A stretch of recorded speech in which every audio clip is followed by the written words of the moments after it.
HB 5002 started its treacherous legislative journey as an innocuous two-page shell bill in the 2025 session of the Connecticut General Assembly, only to mushroom into 91 pages for a vote at 2 a.m. on a Saturday morning without the full vetting process of public hearings. What was bipartisan was opposition to the bill, but not enough defections to overcome the sway of party leadership of a supermajority. Now it sits on the governor's desk, a hot potato packed with insane housing dictates, off-street parking prescriptions, local zoning nullification, and vagrant indulgence. Mayors, first selectmen, town managers, zoning commissioners, and citizens who value local authority are flooding the governor with demands to veto the bill. The governor acknowledges the red flags, the fire-on-hair concerns, and his own dereliction in not being more involved in crafting the bill. Will he sign it, veto it, or just let it become law? His dilemma how to answer. You going to sign the housing bill, Governor? I'm taking a look at that housing bill.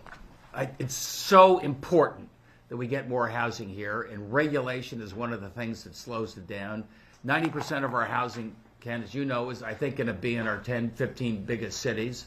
I'm getting a lot of pushback from my friends in Fairfield County. They say this is a heavy-handed state mandate. You're forcing us to do this, which is, I think, a gross misrepresentation. We're trying to encourage our towns and cities to take the lead, tell us where you want that housing to go. I'll give you relief on 830G if you just show us where that housing is going to be, say next to the train station or the bus station. But I got to take a look at the bill, but I'm sympathetic to it. So you're not going to veto it at this time? Not at this time, no. What are the concerns that you have with it other than what you're hearing from some of those towns? I think it was kind of dumb to put this big number that some PhD said, hey, Westport, you're responsible for this number of units. Don't know if that accomplished much. I know it's supposed to be a North Star, and it's just a goal, and it's just a planning document, but everybody's hair is on fire. I appreciate that. But basically, look, you got to lighten up on the regulation. It dries up the cost of housing. These long public hearings. I want to work with our towns and cities. I come from the suburbs.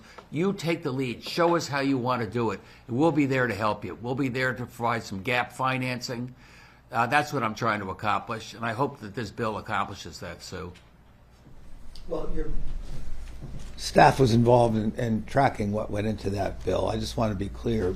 You're not suggesting there's a likelihood of a veto. You were simply, I take it, being conservative and saying... I wish I was more involved in the bill earlier, to tell you the truth, Pat, because I think there's some red flags in it, and I know why it makes people nervous. But it's basically gross misrepresentation from the anti-growth people down there that are stirring people up. They're saying it's a big mandate. You're going to forcing me to build housing, in my backyard, which is not what the strategy is at all.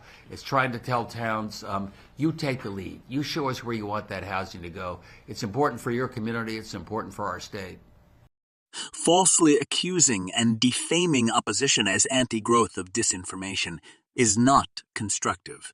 CT 169 Strong has been the most reliable and honest source for what is in the bill. It has earned the respect and trust of legislators, local officials, and the public, who would otherwise be left in the dark and deceived by misleading bill titles and descriptions. What Governor Lamont finally decides remains a mystery. He can be sure CT 169 Strong is not about to accept checkmate.